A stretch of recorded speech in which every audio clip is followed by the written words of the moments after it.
How's it going, everyone? I'm SirJames coming at you guys with another Star Wars Galaxy's Edge product review. This time we're going to be taking a look at another new Legacy lightsaber that was released pretty much out of left field. Now this one is going by the official name Maul Shadow Collective Legacy Lightsaber Hilt, which is pretty much, well, a lightsaber that Darth Maul had towards the end of the final season of Star Wars The Clone Wars, but we'll touch upon that in just a moment. Now, a lot of people are currently asking and wondering, when is the Jedi Fallen Order Cal Kestis lightsaber going to be releasing?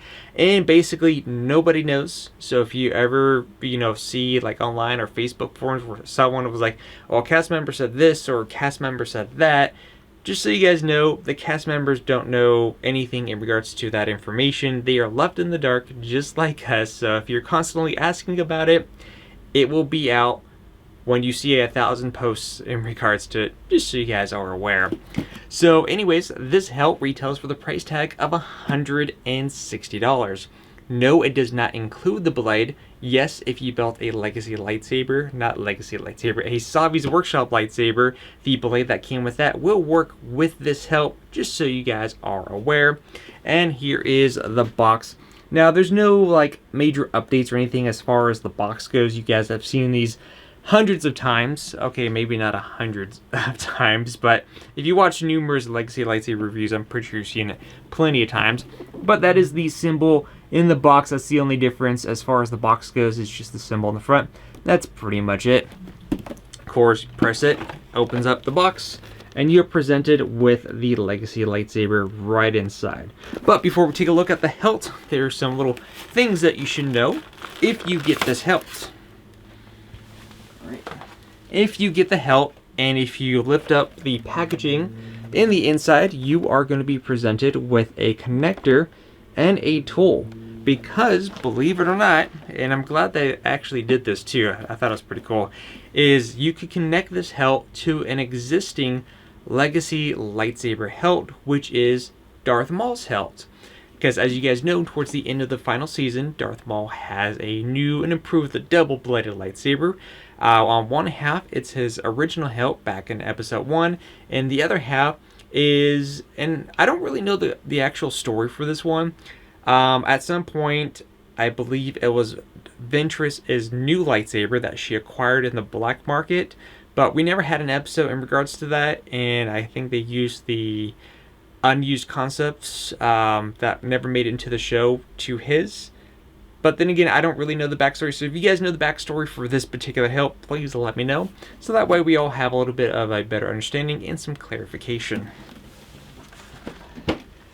But onto the hilt itself, and well, quite a few things I like about it for sure. So let's go ahead and give you guys a closer look.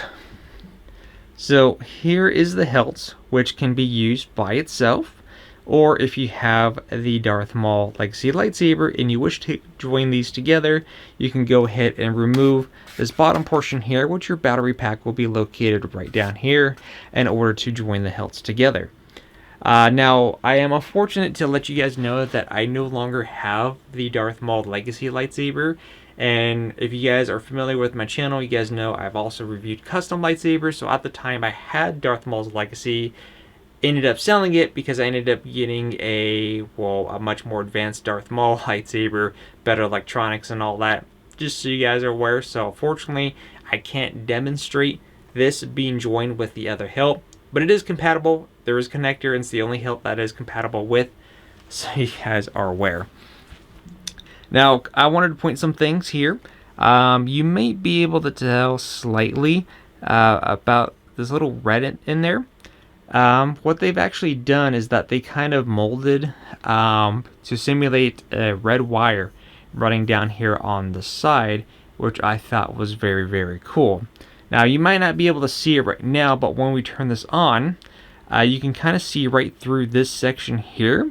And if you angle this perfectly into the light, you could actually see a red kyber crystal sitting in there. But don't worry, because once we ignite this, you're actually going to be able to see that crystal much better. In terms of how does this feel in the hand, this actually has a nice slim tone to it. You know, similar to the Legacy Darth Maul Lightsaber, where it's got that nice slim tone body to it. Because I've made this comment before, there's been some Legacy lightsabers that are nice and slim and basically to the point where are they going to be like the ones that I really like. And there are going to be some other ones that feel a little bit more chunkier, thicker, and they're just, you know, always going to be some negatives to me. But here, again, it feels great in the hands. I don't really feel like it's thick or anything like that. As far as the weight goes, I definitely feel like a good portion of the weight is right here at this bottom with this connector. But of course, if you were to connect the other hilt, then I'm pretty sure it'll feel a lot more balanced in between once you ditch this heavy portion. But other than that, in order to insert the blade, you must go ahead and remove the black cap right in the inside. Bring over your blade, whatever size that you have. Insert it the correct way. It only goes in one way. Once you hear that, you push down and twist to lock it, and now you are good to go. So first off, I'm going to ignite it with the light, and then I'm going to turn off the big light.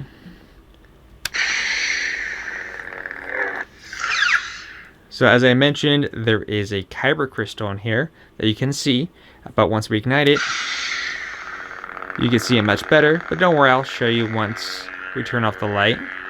And yes, it is see-through on both sides, so I'm glad they actually did that instead of just doing the one over the other. This label here is removable, just so you guys are aware.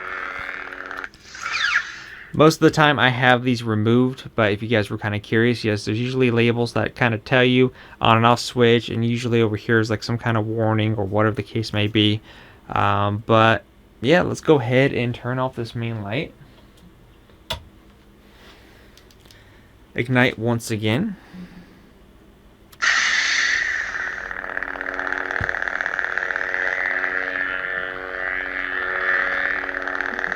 There's the crystal right in there.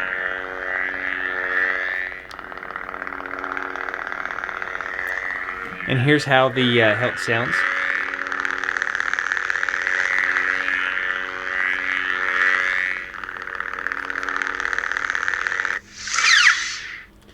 Now, this Legacy lightsaber actually has a little bit of a different sounding off.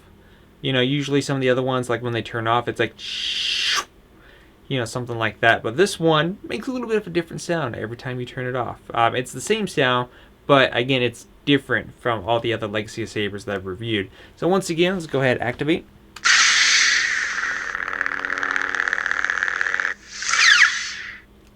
You hear that little kind of whisper. I don't even know how to describe it, really.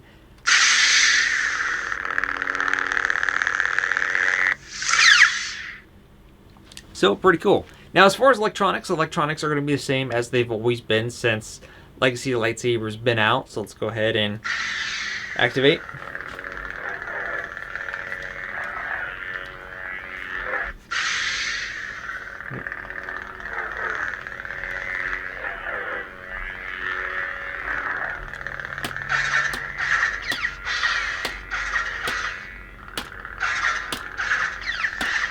I feel like the blaster's sound effect, I mean, in terms of the clashing, sounds a bit different. Or not blaster. I'm so used to the custom ones.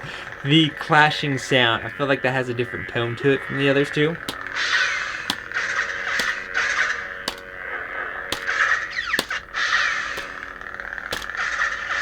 So that's pretty nice.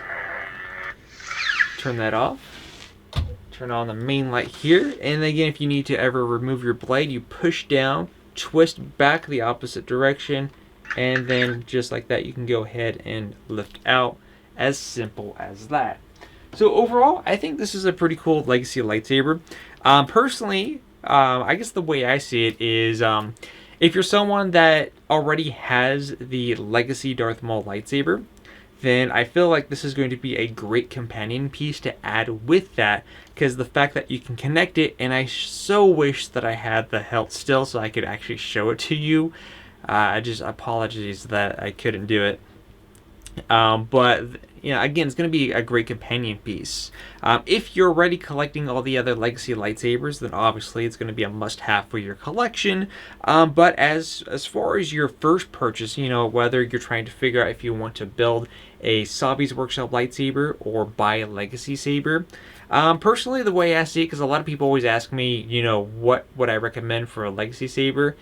And the way I go about it is, pick one that you feel like you're going to be happy with. Because you could always go and ask if you can check out and hold any of the corresponding Legacy lightsabers that they are currently offering at the time, whatever is in stock.